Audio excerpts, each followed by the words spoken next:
Hi guys, Ram here, DNA Hacker. I'm back. Remember last video I was illustrating and talking about some lessons that I learned during a recent business conference with Tony Robbins, and a question that was posed to me where a very prominent podcaster with millions of followers has interviewed some of the biggest of the biggest in business, really questioned the idea whether you could live stress and disease free.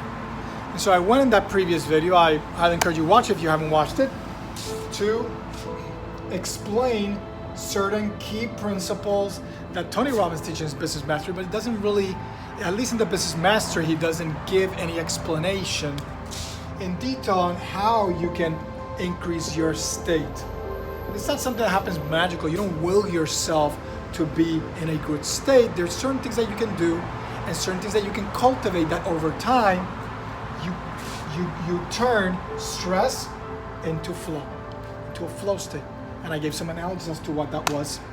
He also talked about being more resistant to stress.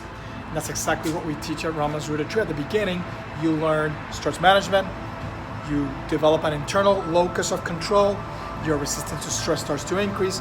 Eventually, over time, you become stress-free. You eradicate stress altogether. You don't have to deal with it. You don't have to think about it. I don't know what that is. It's a beautiful thing that I wish I could give to you. And as I explained in that video yesterday, that I recorded yesterday, it wasn't always like that for me. I have many struggles that probably you that are watching this video are likely struggling right now or have had in the past.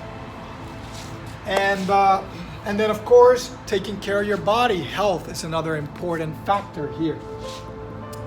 And so I go into some details about that. So what I wanted to talk about today was in that video yesterday, but I didn't get to it because the video was already a little lengthy. It was getting around 30 minutes long. And so I want to teach you today a little bit about how to destroy limiting beliefs and in the process increase your potential. So let me explain the dynamics of how this works. This is a classic Tony Robbins teaching in terms of how this works, and then I'm going to relate it over to what we do and how does that work in terms of the question that I was posed about living stress and disease free. Why was that gentleman wrong when he started to question and saying, well, I'm not really buying into your what you're telling me because I just can't fathom the idea that stress-free and disease-free are even possible. Science and medicine don't say that, which is not true. That's not, science and medicine don't say that. They actually benefit from disease and stress. So they're not really designed to develop cures, designed to develop treatments because they're funded by an industry, mainly the pharmaceutical industry, that is not interested in cures. They're interested in keeping people where they are, diseased, troubled, in pain and suffering, so they can provide some sort of artificial relief or a little cover on the lid rather than actually get to the heart of the issue. You can become free from disease, from pain, from suffering, from stress, etc. All right, so let's explain the idea here. So the gentleman that I was talking to had a belief. This belief is very well ingrained in him. So there's different levels of certainty that you take. I could not have a belief, but already have maybe knowledge that I have that already predisposes and preconditions me to either accepting something or not, or rejecting it a priori, meaning prior to. And so he already had that. He was already conditioned. He already came pre-programmed like a racehorse that can only see what's in front of him, cannot see what's to the sides because he's not wanting to see that. This belief immediately curtails your potential. So one of the fundamental things that this is not related to the classic Tony Robbins teaching, is something I'm telling you, is my own experience of it. I actually was very fortunate. I just realized I have moved this to the back here. I was very fortunate that I have parents that never forced anything upon me. This is one of the huge issues in society nowadays, that people who are already ignorant, who don't know what they're doing, who may have a strong belief system, and I'm not criticizing belief systems, but they are belief already immediately predisposes to closing and limiting your ability to grow and to experience the vastness that is there. And so I'm already coming with a predisposition, with certain preconditions, and I teach that to my own children, and then they teach that to their children. The cycle is just perpetuated over centuries. And so I was fortunate enough to have parents that did not do that, that they gave me the freedom to choose my own path. When I was mature enough for me to go study, to learn, so that I could make my own decisions. And so I never settled for beliefs. I never wanted to limit my potential. I always thought that whatever you could envision, you could do. And of course, nowadays you have ideas like the law of attraction, that you think something, you almost kind of will it into manifestation. It doesn't necessarily work like that. You may want to check out my video on mindset versus environment. You have to actually create it. You have to make it tangible and real. You have to be able to act on it in the now. Otherwise, it won't ever become reality. All right, so he has a belief, and it's limiting already his potential. He already envisions himself as a human that is vulnerable to stress and disease. And therefore, what's going to happen to him? He's going to be vulnerable to stress and disease. He's already forfeiting the power and the control to the outside world, to the seemingly outside world. An event happens, that's stressful. That person is sick. Oh, I got sick because they got me sick. When in fact, you get sick because you already are sick. There is already a program of disease within your own consciousness. If you remove that conditioning, if you elevate your frequency, and you will ascend to a level where disease no longer exists. It doesn't exist in your consciousness, and you're completely free from it. And so now, because he has a belief and he's limiting his potential, because his potential is low, let's say he heard me and he's like, you know what, man, let me see if it's true. Let me try it. Let me try some things. Let me go read his book maybe and try a few things. And then he takes some sort of action. And then that action doesn't yield results. He still gets sick. He's still stressed out about his job, about his relationships, whatever it may be. And what will happen is that now these results, as some of you who are watching this video may be thinking, the results now reinforce what? His belief. He gets poor results, therefore he thinks, you know what? I was right. My belief was right. Doing something or doing what this guy said doesn't work. I got no results. And therefore, that further limits his potential. In this case, I'm saying his because I'm using the example of this guy, but obviously it could be applied to a female as well. And if my potential now is further reduced, what am I going to do? Am I going to continue to take action? Maybe I tried a second time, but I half-ass it. Worse action, worse results. My belief gets reinforced even more. My potential gets diminished, and now I am trapped. My consciousness is reduced, and now I'm unable to reach higher potentials because I already have it in my head that is not possible, that stress and disease-free living is not possible. If on the other hand, you eliminate belief at the get-go, you go with an open mind. Maybe you trust that person. And obviously, if you're watching this video for the first time, you don't know me, you probably don't trust me. And of course, building a reputation takes time and trust and what have you. All right, so I have to put my little doggy inside the house. Buster was going a little crazy there. And so what I was saying before that short little break that you're going to see in the editing is that now let's imagine, let me just go back. Let's imagine that instead of him saying stress and disease-free, that's not possible. Let's say he takes me at my word. He's like, wow, that sounds very interesting, which is typically the reaction of most people. Most people, when they ask me, oh, what do you do for your business? I say, well, I teach people how to live stress and disease-free.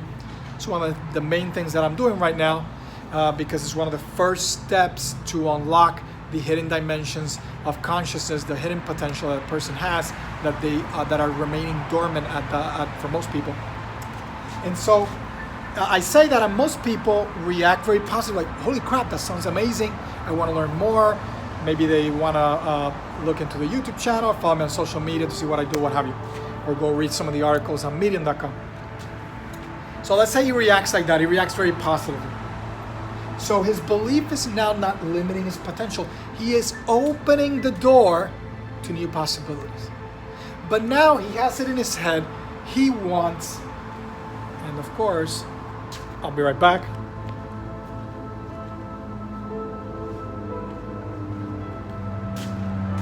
All right.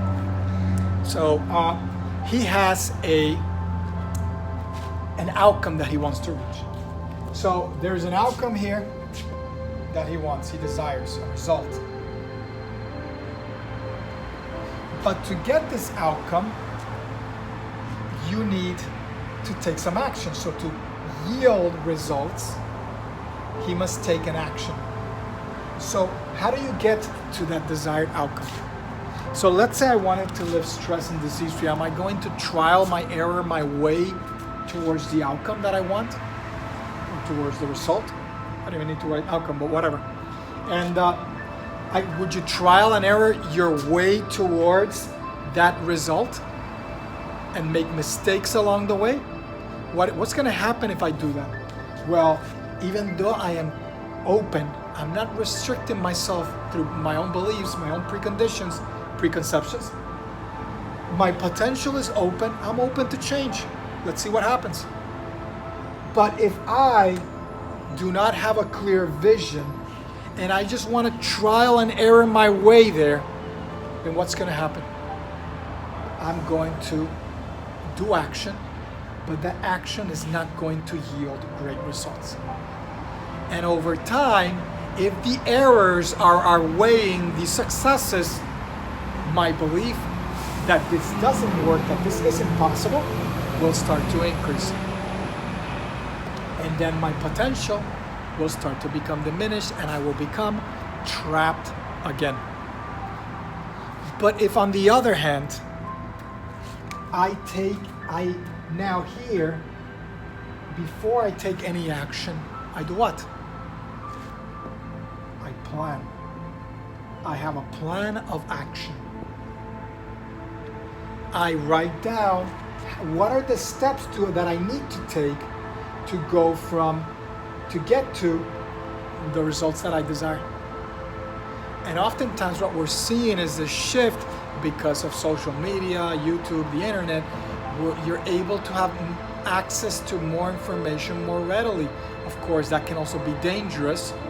As I've mentioned before, I've been somebody who stood out and said publicly that my concern that I'm seeing in the Western world is what happened in India with gurus. A lot of people that are calling themselves gurus, calling themselves masters, and they're really not. A lot of people here in the West that are calling themselves coaches and experts, and they're really not. And so you have to be very careful as well when you take a plan of action. If your goal is to accelerate your learning, which is what I would suggest, like for me, that's why I went to get work with Tony Robbins, is because I don't call myself an expert in business. I come from an academic standpoint. I went from research, a PhD in neuroscience. I was practicing yoga until I mastered it over the course of a couple of decades. I wasn't thinking about numbers and business, so I went and got help to expedite the process so that I could grow a business to be able to help more people. That's the whole point of all this, to be able to serve more people. It's not to make money and all that kind of stuff. That money is energy to be able to do more, to serve more.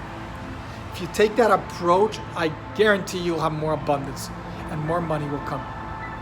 And so if now I have a plan of action that includes the right steps that will expedite the process, that will yield more positive results rather than, so I have a lot of positive results and fewer negative results.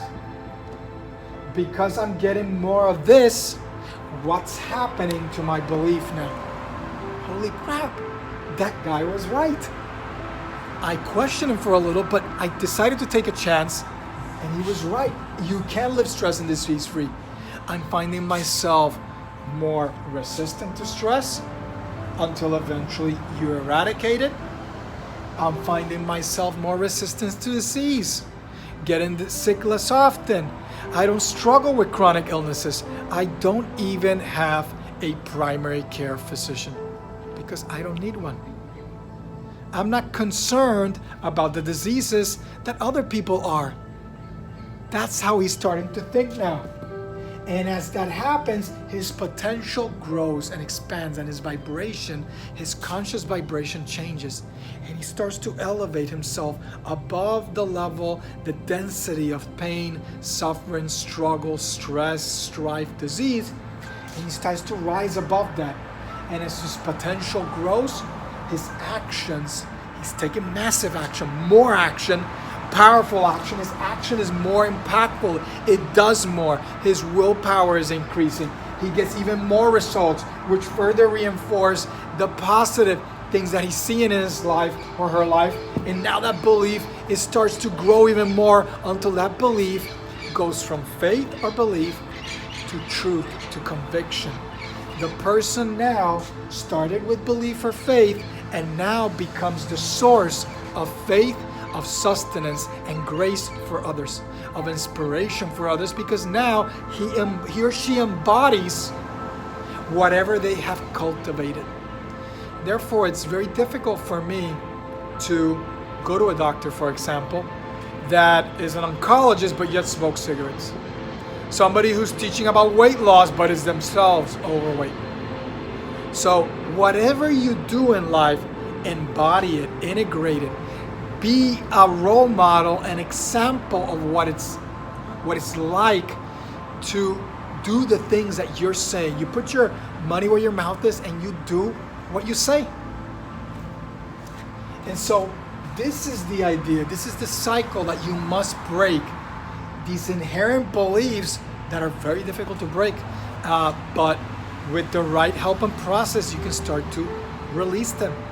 So that's what I do with private clients, is teaching them, identifying the things that are holding them back and teaching them how to let them go, so that once they let go of and identify, once you become conscious of something, and it's very difficult to become conscious of something that you are not conscious of at the moment.